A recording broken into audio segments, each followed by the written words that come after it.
Hello students. So we have seen most of the basics of how to decarbonize buildings. Now let us look at the strategies to achieve low carbon architecture. Now in this class we will see what is the significance of embodied carbon and how can we reduce it in buildings. What are the strategies basically? Uh, we will just get into the introduction of renewable building materials, non-renewable building materials, and building materials and their embodied carbon. The next few series will focus on this. We will also see the impact of building materials on embodied carbon, the choice of materials. And of course, we will see which materials are renewable, non-renewable and so on. We will also see some case studies, but that is for the next slides to come or next classes to come. Let us look at the strategies to reduce embodied carbon in building. Now, embodied emission must be considered from a very early planning stage. So, when the building is being conceptualized from that stage itself, at that point itself, one needs to consider embodied emissions because that is directly related to choice of building materials. So, from an early planning and design stage itself, we must start looking at what would be the embodied emission of the building that we plan. We must also look at the potential of how we can sort of contain or control these embodied emissions and ensure that it's very less, which means the more you are moving towards the project, the lesser are the chances for the designer to have any control on embodied emission, because he will have less control on choice of building materials and construction techniques, because both of these are decided at an early planning stage. Then what we must do is, we must first determine what is the scope of the project. How big is the project? Is such a scale necessary or not? So, whether we must go for building it, reduced building it, or not at all building, because some of the projects may even seem not necessary. So, we should even consider no build.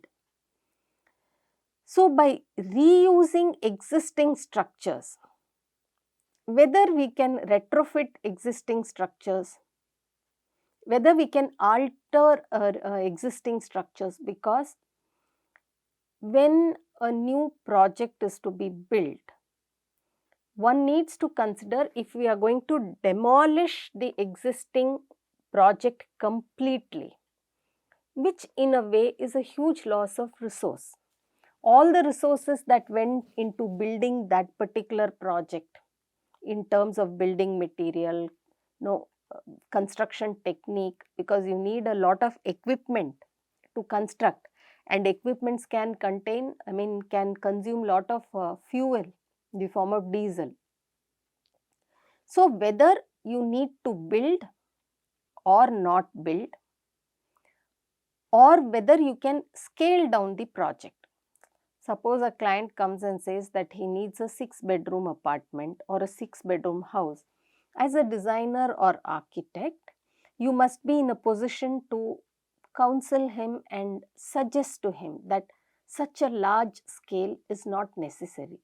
and we could always do for their requirement. For the client's requirement, we can always make do with a 3-bedroom house or a 4-bedroom house, and probably give a provision for expansion and can be built when necessary. Of course, there are many other ways of dealing with it. We can even sort of build in a either a phased manner or in a adaptable manner, where you can sort of the extra that is built, and at a later stage if it is not needed, it can be dismantled. So we can look at those things also. So you need to first look at whether that particular building is necessary or not.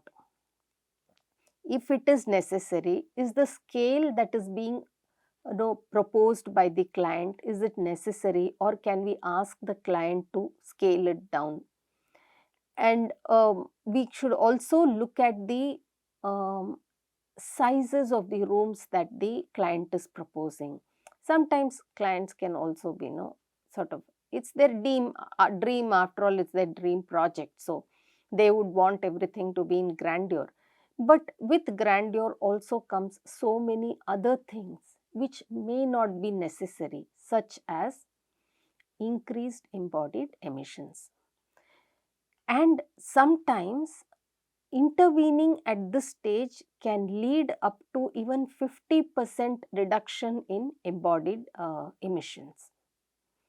Therefore, it becomes our duty as architect and designer to intervene even at this early stage, which I would call as the architectural programmatic stage, to ask the client whether you need this building, and if that new project involves demolishing an old project, all the more necessary that you have a series of deliberations to assess if it is really necessary to demolish what is existing and build a new one, or we can retrofit what is already there and yet meet the client's requirement. The second aspect is you need to build right. So, first is to determine the scope for building, not building, maybe avoid demolition of existing building,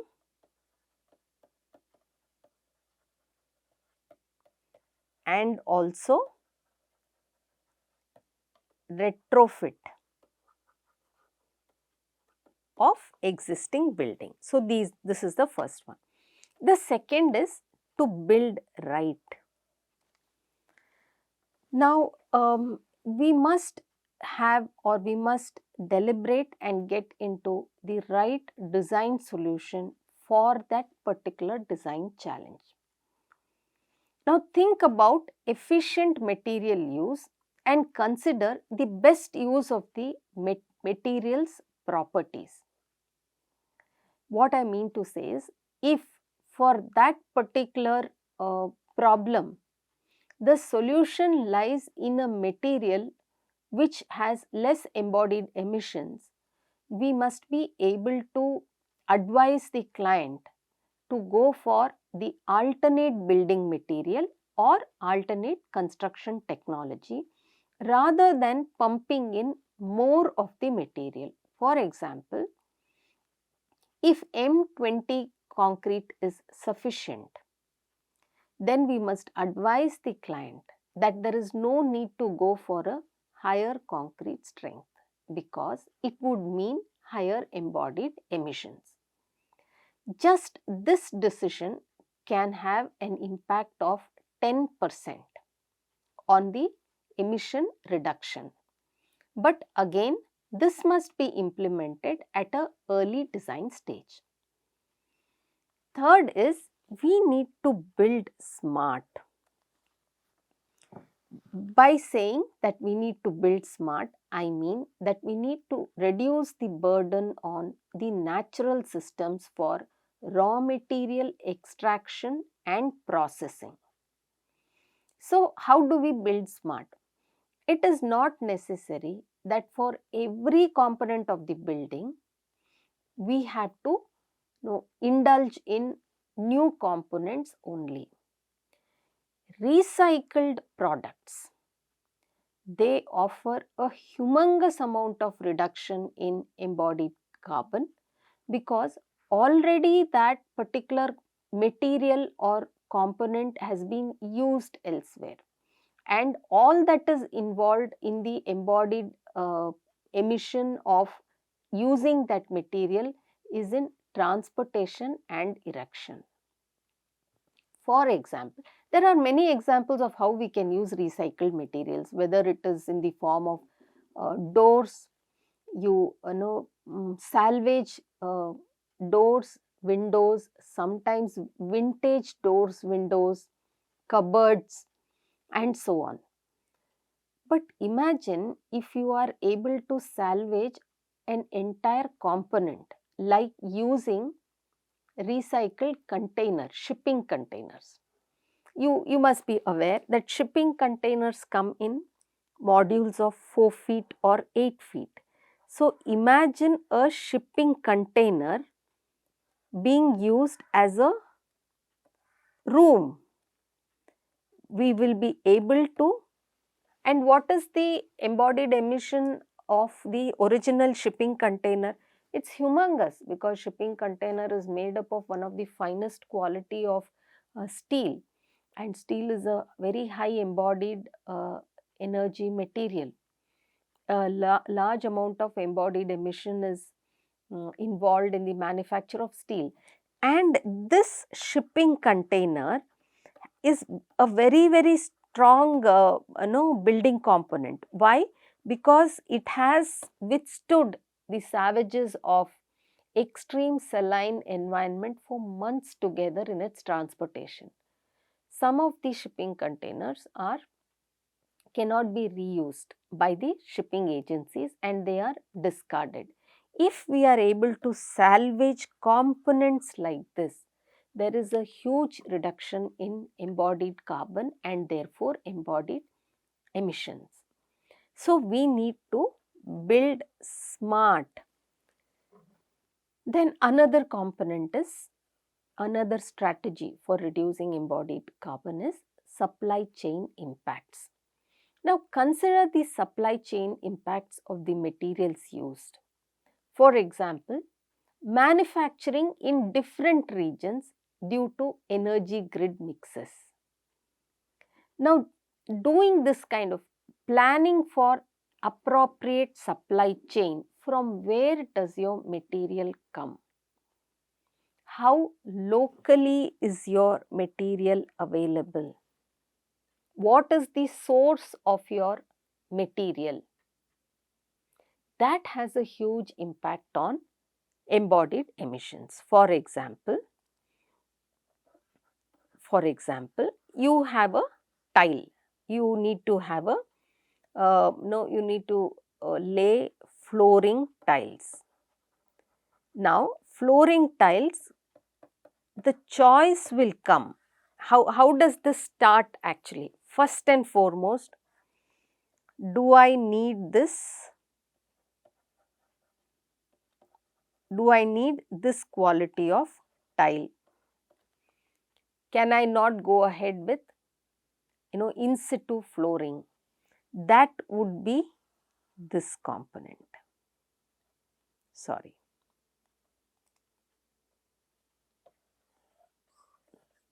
Thinking so would actually be this component. Then first is, do I need this tile? Then second is, which material should I go for? So material use.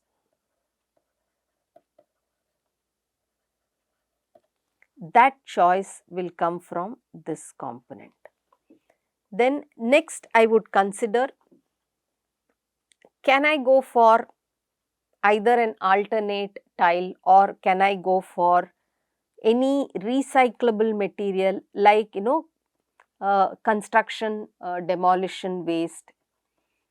Can I recycle construction demolition waste to add as a CYCLE? Sorry about the spelling mistake. So,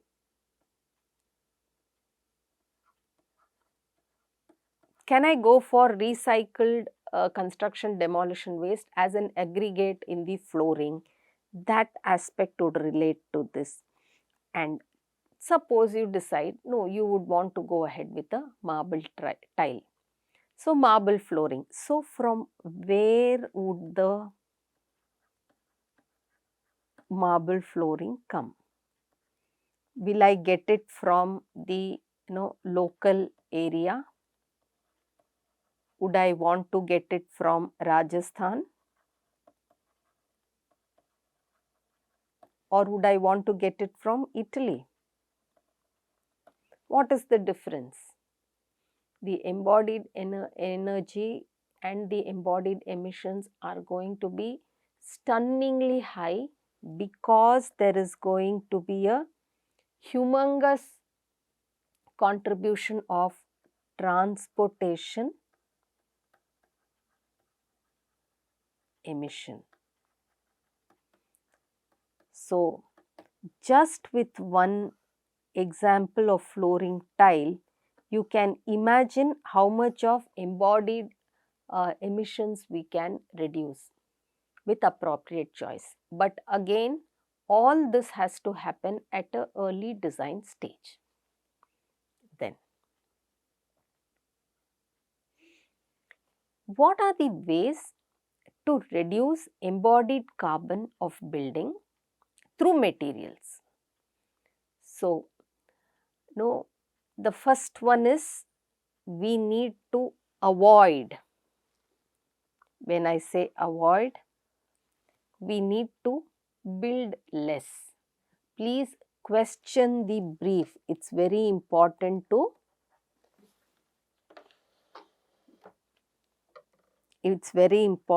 to question the brief. Do I need this? Does the client need this? Or can I advise the client? You could advise the client to build less.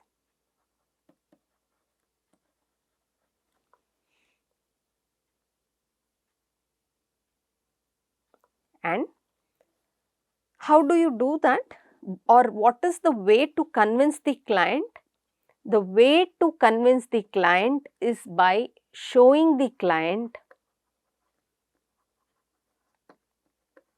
in numbers the impact his decision has on whatever he takes, whether it is to build less or uh, not build at all or just go for retrofit. Then second is use of alternate building materials.